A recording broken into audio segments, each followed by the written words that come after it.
On šel dělat góly, ne? Proč mi dělat tu recenzi? No, oběd. Ne? Nevím.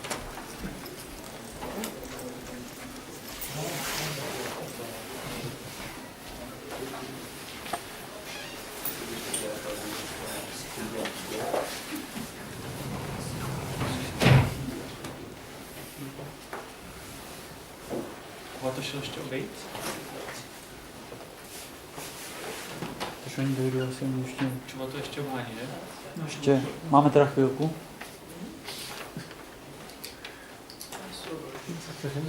Co? Máme ještě 10 vteřin. No ne, tak máme ještě 9. A tak můžeme. Tak to si myslím, že můžeme začít.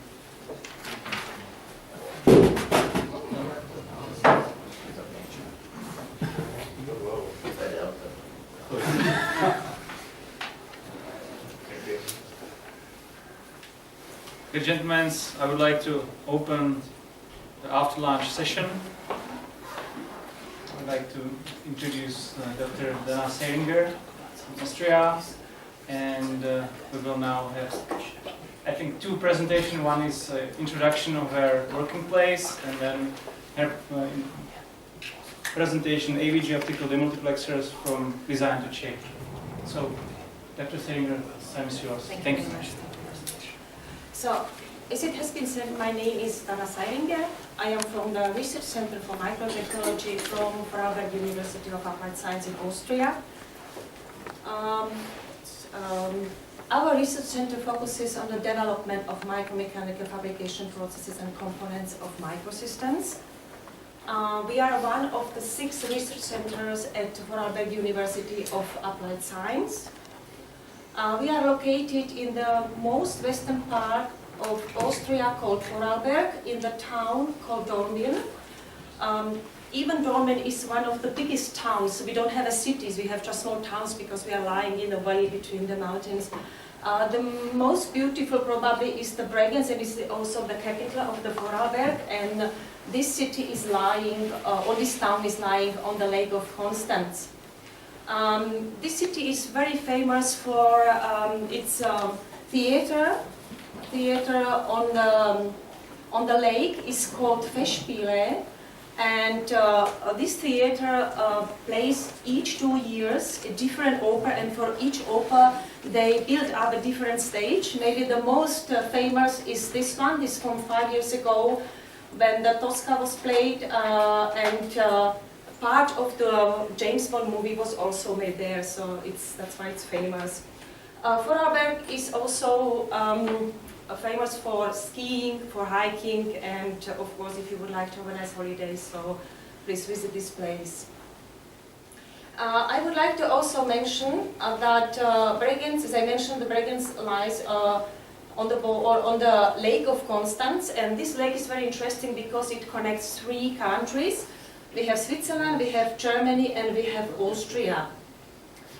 The name of the Lake of Constance comes from the town called Constance, lying on the German part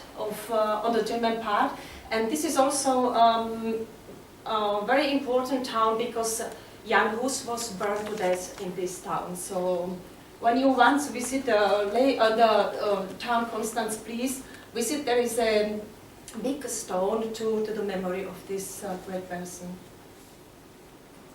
So our research center was established in 2002. First 2 years were related to setting up the hardware.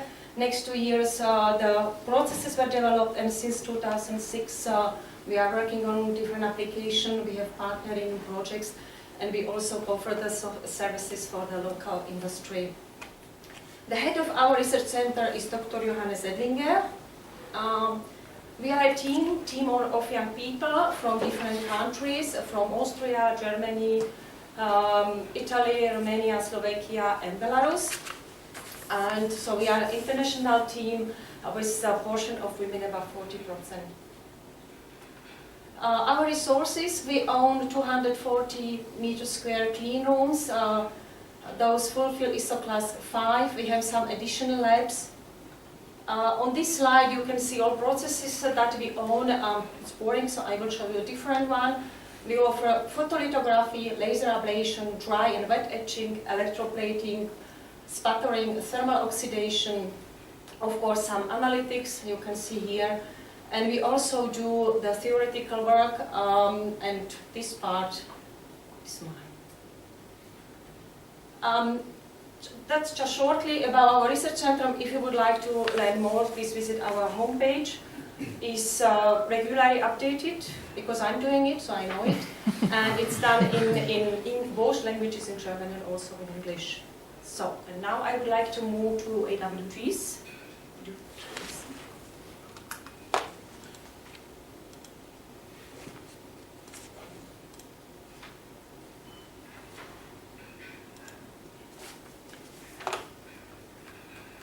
We were checking the simulation, that's fine.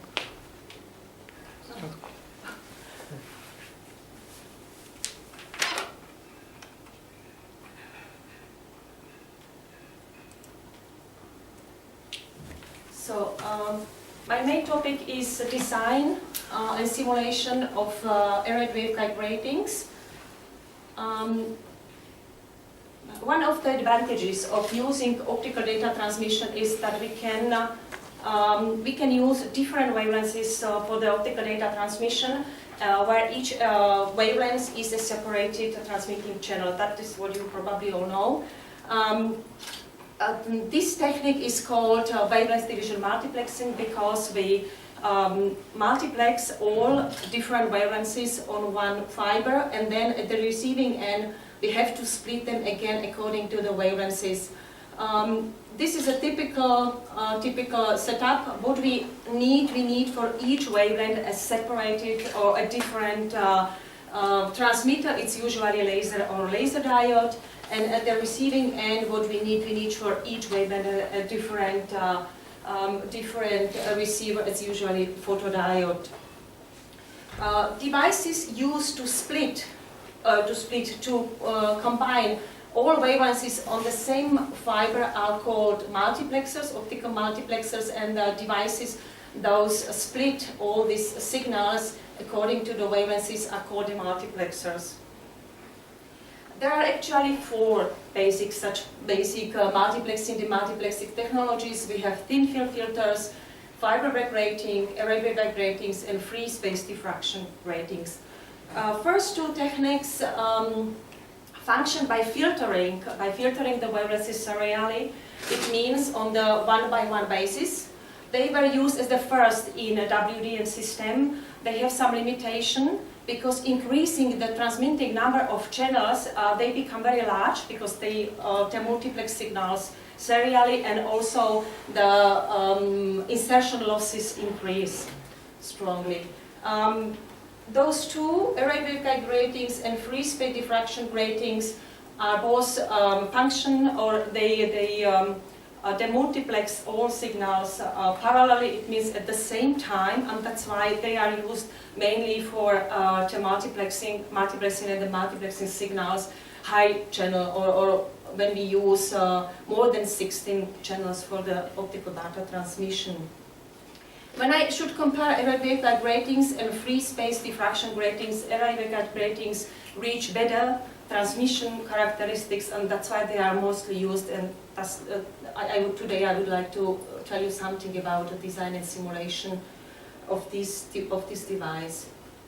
On this slide you can see a typical structure of such AWG. This is not I would like to point out that we have just one device for multiplexing and for demultiplexing. So, but what we design always demultiplexes, because it's much difficult to demultiplex signal, and it's much more difficult to design the multiplexer. Array waveguide grating consists of input coupler, output coupler, then we have input waveguides, then we have output waveguides, and the most important part is phase array or array of waveguides. So how it works, how this device demultiplexes the optical signals. Let's start here. We have couple from the fiber on different wavelengths in the middle waveguide, input middle input waveguide, and all the task of the input coupler is to divide this light that like you see here, because the light becomes divergent, and this coupler is designed such a way that all wavelengths arrive here with the same phase, and they will be coupled with the same phase, with the equal phase, into phase array or into array of waveguides. And now the most important is the array of waveguides. It is designed such a way that only the central wavelengths, that this is the wavelengths lying in the middle of our transmission characteristics, only for these wavelengths the fields in the single phase array waveguides will arrive at the input of the output coupler with the same phase. And what will happen here in output coupler, diffraction and constructive interference take place, and the signal lambda c, central lambda, is focused into the middle of the focal line. This is focal line. This is for the lambda central. What happens if we change, if we send a different lambda? So up to now it's okay, but now when we send lambda shorter or longer, what will happen here? These fields arrive with a slightly shifted phase. So when we see it here, lambda c arrived with the phase, the waveform where all fields have the same phase are exactly here. So for other wavelengths, this phase shift will cause a small tilt in the waveform, and that what causes that each wavelength will be focused on at the different points on the focal line, and this is what makes the multiplexing in the arrayed waveguide rating. Was it clear? Sometimes it's difficult to explain. What I would like to say, lambda c is our first input design parameter. I forgot, you see here, as I mentioned, each wavelength will be focused at a different point, and of course the task is to put or output waveguides at these focus points and to pick up the right and multiplex wavelengths. This lambda central is taken usually from one of the operating windows. Probably you know about this. These are the windows used in telecom for data transmission. These are the windows where the fibers function the best. It means they have the lowest losses. All designs I will talk today about are made from the third operating window at wavelengths 1.55. So there are different AWGs offered on the market. They can be divided according to some parameters. First of them is number of channels. Number of used channels for data transmission is 2, 4, 8, 16, and so on. Up to 64, you can buy AWGs on the or you can buy on the market. Number of channels going beyond 64 channels are made on request. Why? Because they are very difficult to design and they are also difficult to fabricate. The second parameter is channel spacing. What is channel spacing? Channel spacing is a parameter that says how far are placed two neighbor central wavelengths of the channel from each other. The standard channel spacing is, this parameter can be expressed in frequency and also in wavelengths. So the standard channel spacing is 100 gigahertz, this is 0.8 nanometer, or 50 gigahertz, 0.4 nanometer. These are standards, channel spacing, and AWGs with this channel spacing you can buy on the market. Going beyond this, so it means decreasing the channel spacing, 25 gigahertz, it is 0.2 nanometer is distance between two peaks, 12.5 and 10 gigahertz, such AWGs you can get only on the request. These two parameters are also input design parameters. Am I too fast? Because I'm a woman, I talk too fast. So, okay. Another thing is we cannot use any wavelengths for the data transmission. The International Telecommunication Union created the standards called ITU grid, and they exactly said that the wavelengths, those can be used for optical data transmission. Here you can see the wavelengths in both in wavelengths and also in frequency for 100 gigahertz channel spacing, and here is for 50 gigahertz channel spacing. And this is the wavelengths we used for our design. It's not always easy when you design AWGs to really to design AWGs those fit to these wavelengths. So back to the different types of AWGs. AWGs can have, or the transmission characteristic of AWGs can have a different shapes. The standard one is Gaussian. You can see it here. The advantage has low losses, but the disadvantage, it has a problem with the detection. Opposite to this, we have the flat top shape. You can see it here. This is a CWDM transmission spectrum. You see the flat top. It has better detection conditions, but of course we have much higher losses. Somewhere in between, we have semi-flat shape. Such AWGs I also designed for a company. I will drink. A special part of the AWG family creates so-called colorless 100 gigahertz or 50 gigahertz channel spacing 8 or 16 channels AWG. In this designing AWG, we applied a special design where the orders are placed close to each other. It means we can use this AWG to demultiplex signals lambda 1 to lambda 8, lambda 9, 16, and so on. So AWGs can be also divided from technological point of view. It will said something about this today. First of all, we talk about low contrast AWGs. These are the silica-based AWGs, and with a typical refractive index difference of 0.75%. For such AWG is a cross-section of the waveguide 6 times 6 microns. These are typical refractive indexes indices from the foundry we were using. And what is very important to say that advantage is that these refractive indices fit to refractive indices of the single mode fiber, so we have a very low losses. When we couple from fiber to the waveguide, from the waveguide to the fiber, so we can have very low losses. Another one is high index contrast AWGs. This is the silicon-based technology. Advantage, we can design very small devices. Disadvantage is that it has already been said, we have the problem to couple from such a big fiber into such a small waveguide. So the question is how to design AWG. So what do we need? Usually we get the request from the customer. You can see it here. Most of the designs are designed on the request. They are designed for a particular application.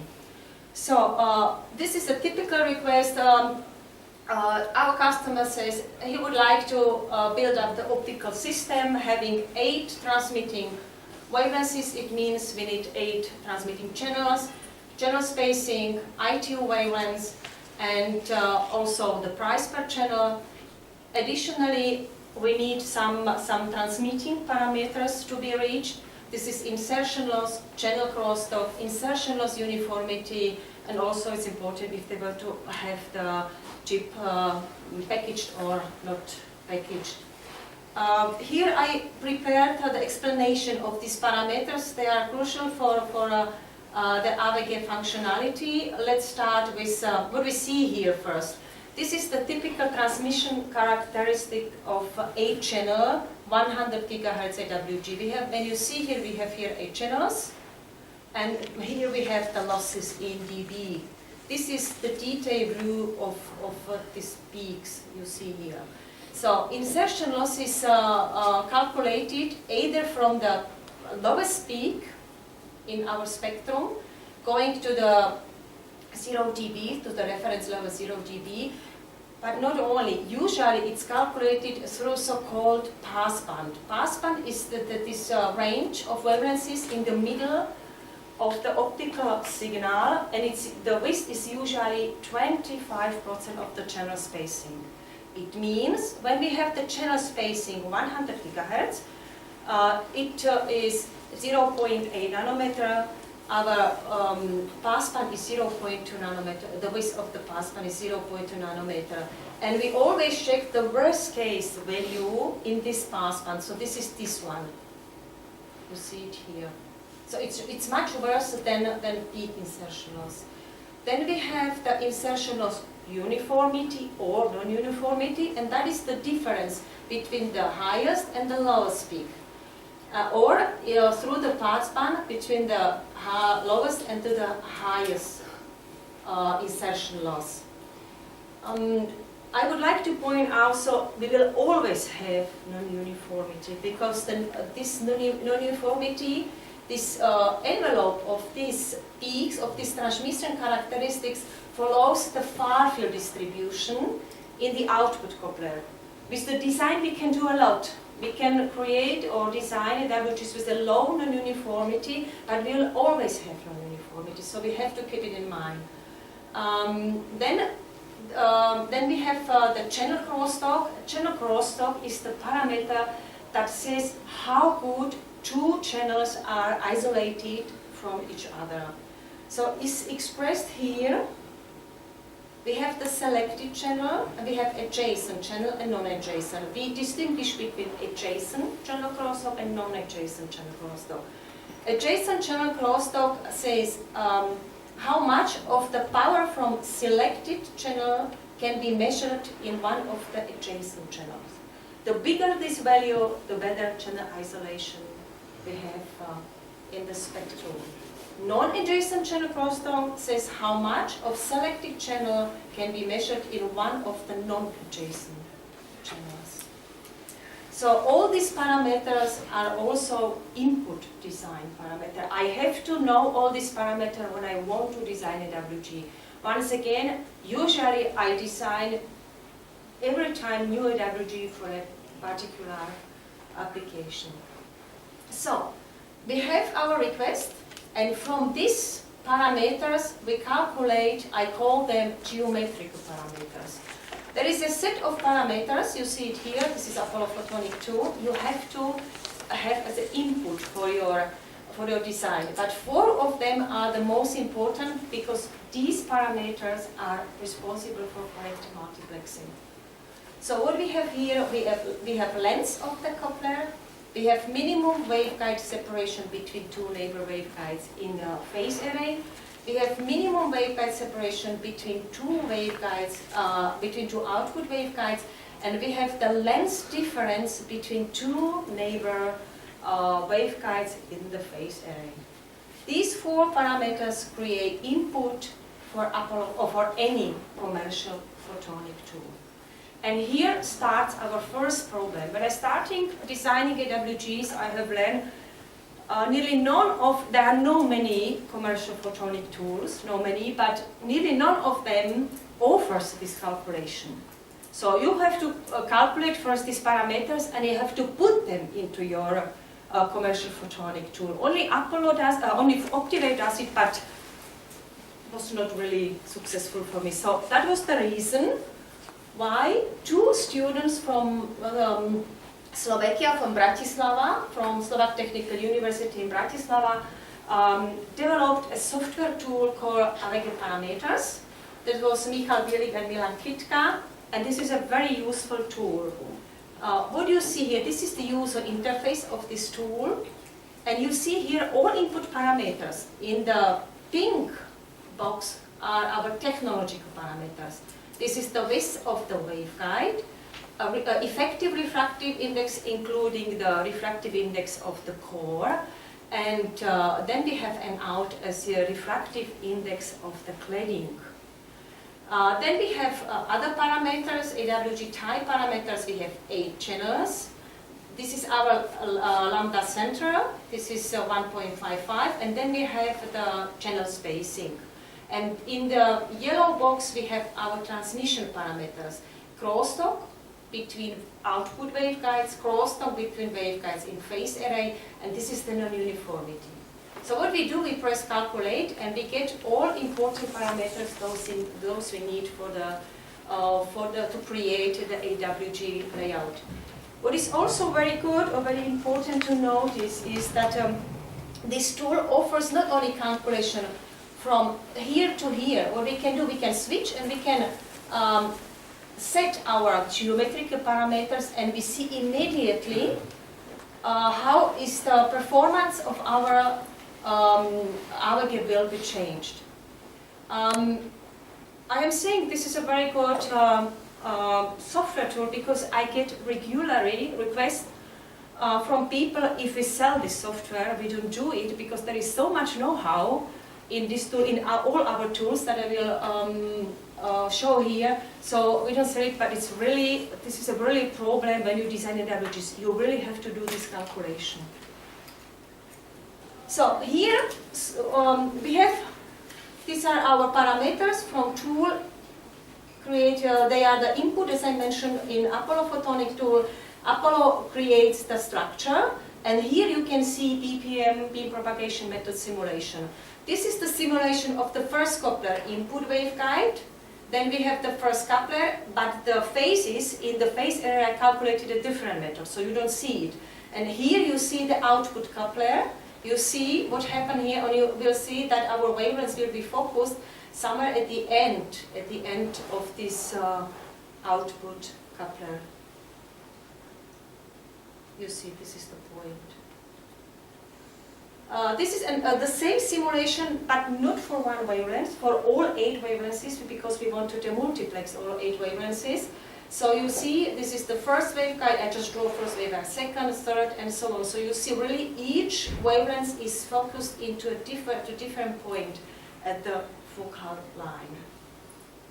And this is the final, the whole simulation for the whole wavelength range, not only for 8. You just scan all wavelengths, the whole wavelength range. You see each wavelength will be focused at a different point on the focal line. What you see here, this is the cross section of our 8 waveguides.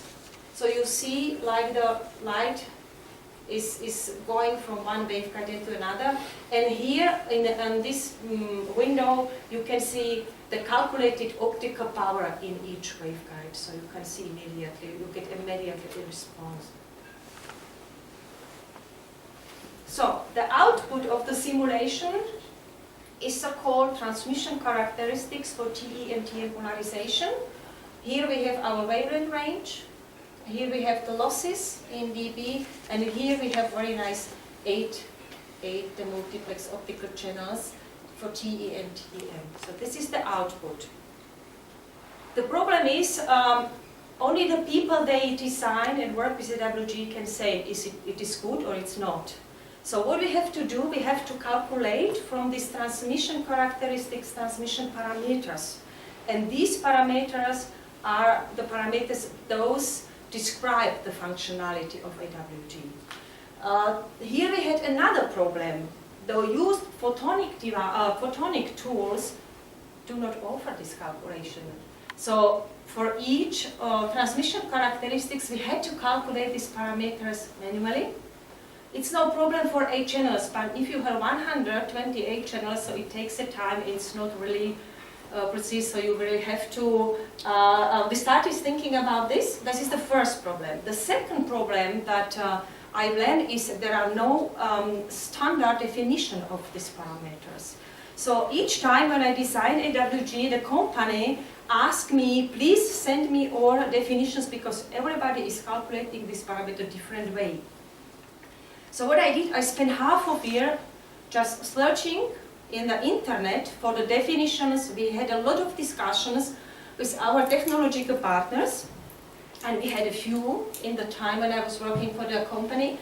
And from this knowledge, I have defined 18, 19, you see them here, transmission parameters, and we developed another software tool. What you see here in this window, you can see measured or simulated data. Here is the graphical representation of our characteristics, and here you have all calculated transmission parameters.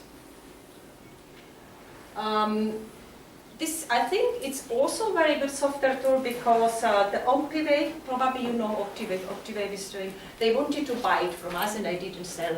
So there is so much know-how behind. So you are laughing. If you sell the software tool, you have to offer support. We don't have this possibility. So this is what helped us to design very good AWG. So we didn't sell. This is the second software tool. Last year we created another one. I don't include it into the presentation because there was not enough time. Maybe I can say a few words after.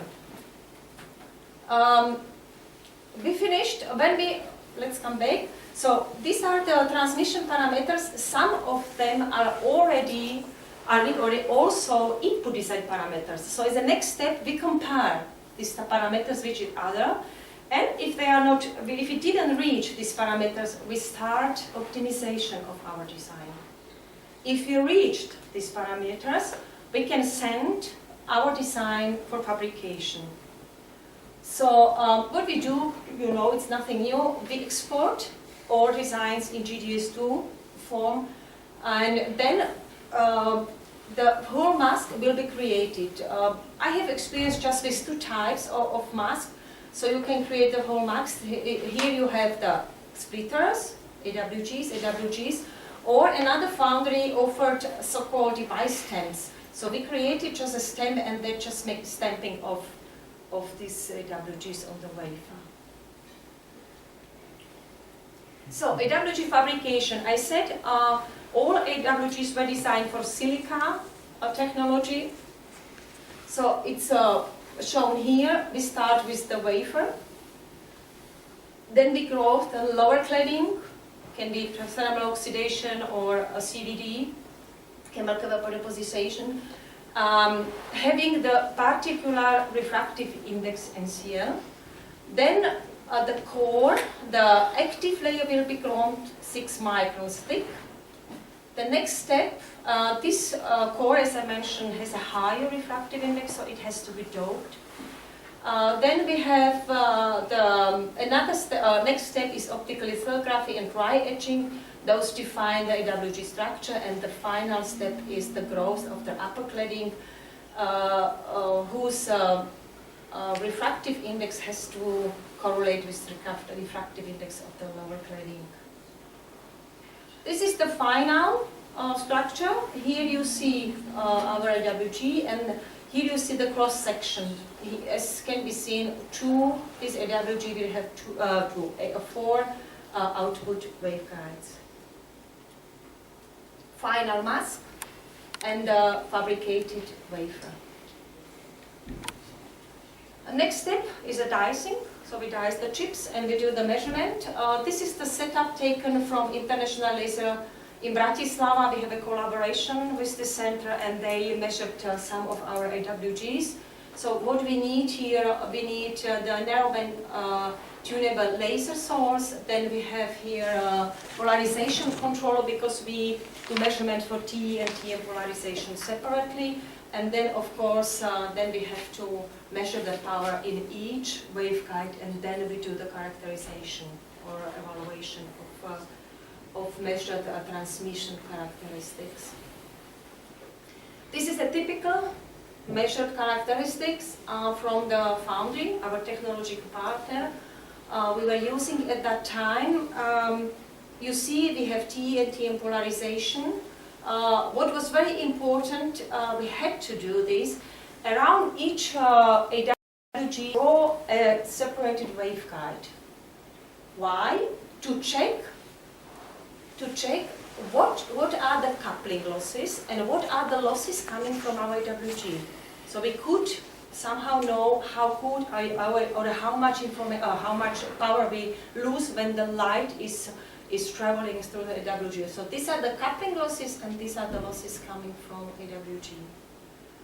Of course, very important is design verification. It means first we have to check if our design was okay. This is the simulation. This is, by the way, this AWG I'm talking about, 8-channel 100 AWG. And this is the measurement. We have got very good correlation, I would say. These are the calculated transmission parameters. I don't know if I should talk about them. You see we have 8 channels.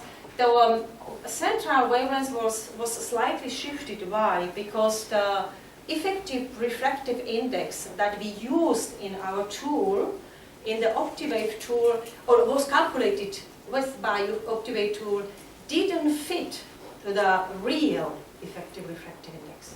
And that was the reason why the whole spectrum was shifted about 2 channels. Can happen. So we have to find the solution also for this problem. So the effective refractive index was also the problem. So channel spacing I have written is 100 gigahertz. It's not really true. I will, if we will have a time, I will tell you why. We have insertion loss. Theoretical value is always better than the measurement, because in the measurement we have a coupling losses. We have a scattering, and we have a traveling losses when the light travels through the AWG. So of course the measured value is always worse. What is maybe worth to point out is that this is uniformity or non-uniformity. Some people say uniformity, some non-uniformity. It's the same. It is the difference between highest and lowest peak in our spectrum. These all three are very similar. You will never get exact theoretical, simulated and measured values. Sometimes I'm asked when I'm at the conference, so why do you have such a small difference? It's a very good correlation. You will not get exactly the same. I can explain why, but first I would like to go through the presentation. So we get a very good correlation. Then we have a crosstalk. This is the theoretical. This is the simulation, and this is the measurement. Actually, as I said, we have a very good correlation between simulation and between the measurement, but we have 10 dB difference here. Why? Because we have in our spectrums, these are called side lobes. You see, this is not very nice, and this is that it causes. And this is a result of the technological imperfections. So this is not our problem, this is mainly a result of the technological imperfections. Then we calculated non-adjacent channel crosstalk, very good correlation, and background crosstalk. Background crosstalk is actually this noise you see here. So it's a middle value of this one. Of course, when we fabricate the AWG, you have to fabricate minimum 5 wafers to check design or fabrication stability or reproducibility. You have to see if you get from one design 5 identical chips. So this is another AWG, 20 channel, 200 gigahertz AWG, and you see all 5 wafers. The AWGs from all 5 wafers feature very similar optical properties. So let's increase the channel number. This is 40 channel, 100 gigahertz AWG. You see the size is has doubled, because I'm not sure if you noticed, for 8 channel it was 1.8 times something. So it increased. Oh, sorry. Hoppala. Jetzt habe ich's.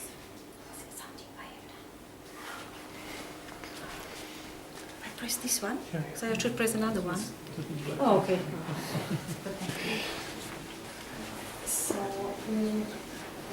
So this is what I wanted to say. Increasing the channel number and decreasing the channel spacing, your AWG will grow in the size, and that is the problem. So this is another one, just to show you. This is the simulation and the measurement. Again, we have got a very good correlation, but now we increase the number of channels, and we will go to 64 channel 50 gigahertz. It means we decrease the channel spacing. That goes from 0.8 nanometer to 0.4 nanometer. This is that one. This is this one. This is the simulation. And now what we see here, our first foundry fabricated very nice AWG.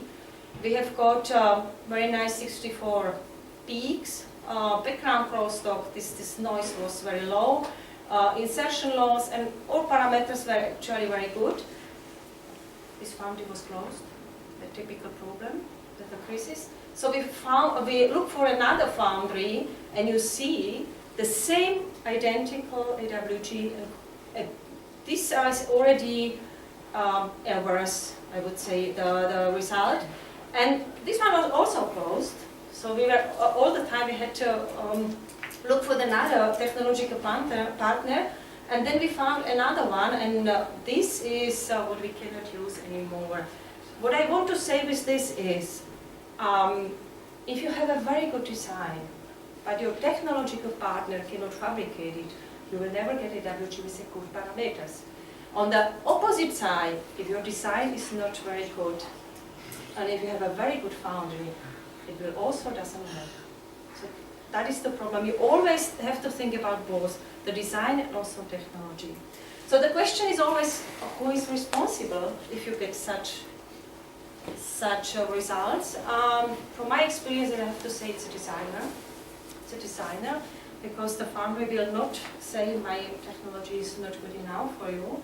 So I always have to take care, or I have to learn how to read in these transmission characteristics, and that helped me when I was designing AWGs already to design AWGs such a way that I could minimize influence of the technology on the functionality, AWG functionality. So this is just to show you, let's have a look what, this is this one and this one, and I would like to show you another parameter, polarization dependent loss and polarization dependent wavelengths. That was the first foundry. You see both polarizations are very similar to each other.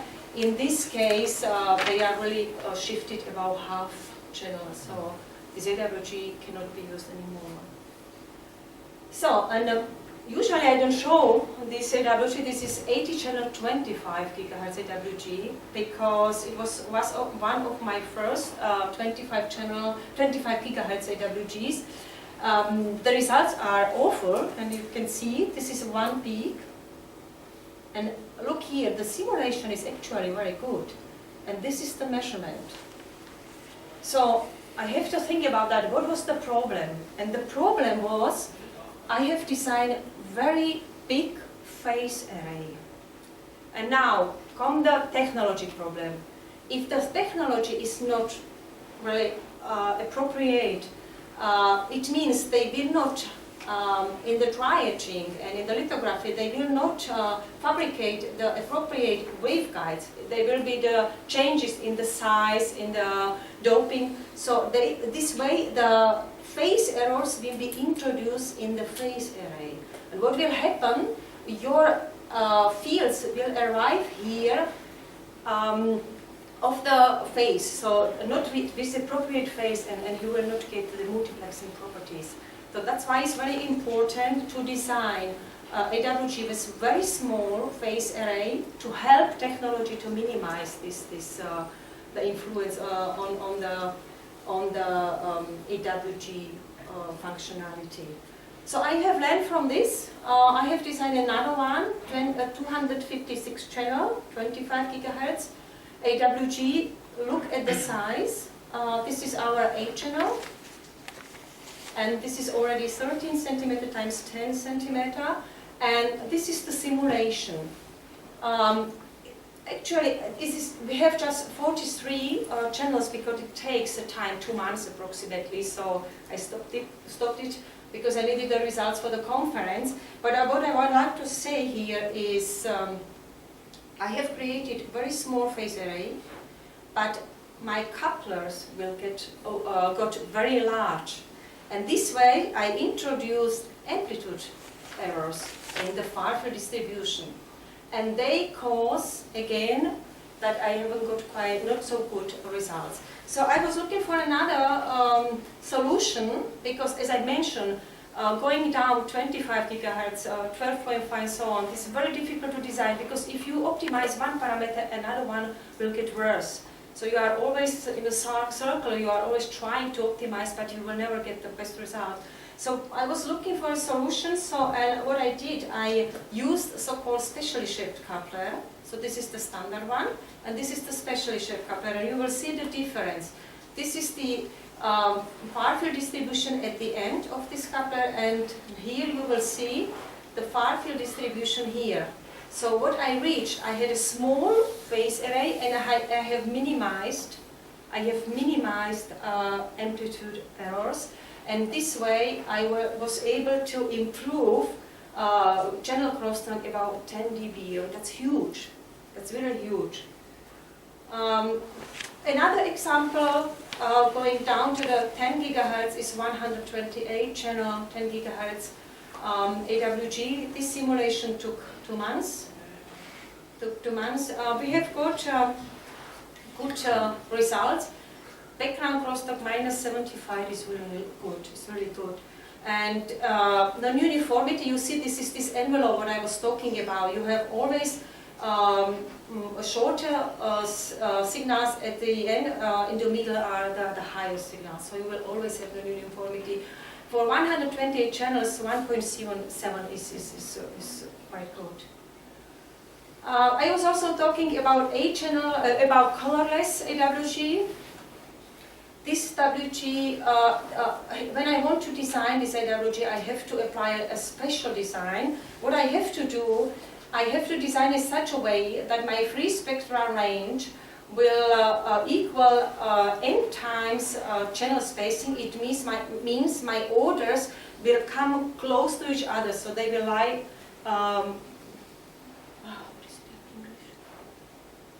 next to each other. So exactly next to each other. I'm thinking German. So they will lie next to each other. So what I get here, I get a so-called band. So this AWG can work on this band, on this band, on this band, so I can choose. So, but I need a special design. It can be done easily using our software tool, because this tool shows also some additional parameters. Those are calculated here, and one of them is this free spectral range. So just one moment, I will go back. So when I have 8 channels, 100 gigahertz, so the condition for my colorless AWG should be 8 times 100 gigahertz. It means 800 gigahertz, and you see it here. We can do it very easily.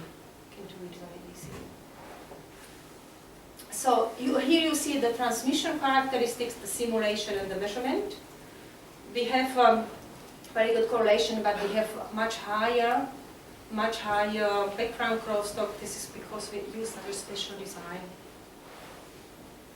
When the chips are measured and they are okay, the results or transmission characteristics are okay, the chips can be packaged, but the problem is AWGs, like other passive optical components, are temperature dependent. So when we increase the temperature, the whole spectrum will move to one direction, will shift. There are 2 solutions for that, as far as I know. I am not a network specialist. You can use a typical or standard way is to use temperature stabilization. It means you put in your package a heater and you put your chip on a heater and you heat it into such a temperature that is not in the nature, usually 75 degrees. You will heat it all the time on 75 degrees to keep constant transmission characteristics. Maybe the better way is use so-called athermal design. I think the first athermal AWGs were presented 2004-5. Please say if I'm wrong. I remember NTT was presented it at OFC. They were heating all the time at AWG, and they were measuring the transmission characteristics that was really constant. So what you do here, you create your waveguide such a way that a part of the waveguide is your silica, and the part of the waveguide are polymers, because they have exactly opposite temperature dependence. So these 2 dependencies cut each other, and you will get athermal AWG. Of course, AWG has to be packaged, pigtailed, and each AWG will be sent with so-called data sheet, where you can find all information, all transmission parameters, sometimes also measure transmission characteristics. I call it the birth certificate for each AWG. And of course, the final step is the promotion of your devices. I was talking about, do we have time? No. Yes. Maybe just a few words. I was talking about, we have another software tool. I just would like to mention it. The problem is what you get when you calculate channel spacing. So you will get channel spacing correct in the wavelength range, but not in the frequency range. And the problem is that all signals have to fit to channel spacing to ITU grid in frequency. So you miss your signals. I haven't found until now any information about that, but when I was presenting my 128 10 gigahertz AWG at ExCom, 2012 I think, there was a senior professor from NTT came to me, and we were discussing this design, and the first question was, what about channel spacing? So people know it, but you really don't find the information about it. So what we did last year, I had a student, and we developed 3 methods how to correct this problem, and created a new software tool. It was already, some of the work was, part of the work was already presented at the conferences, but there was no time to put it in. It's quite a lot of information. So that's all about the AWGs. If you have questions, please ask. If I know, I will answer. If not, I will then. Thank you.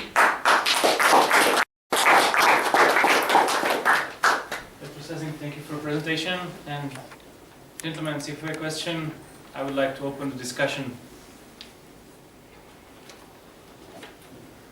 So we talk about AWGs for C or L band.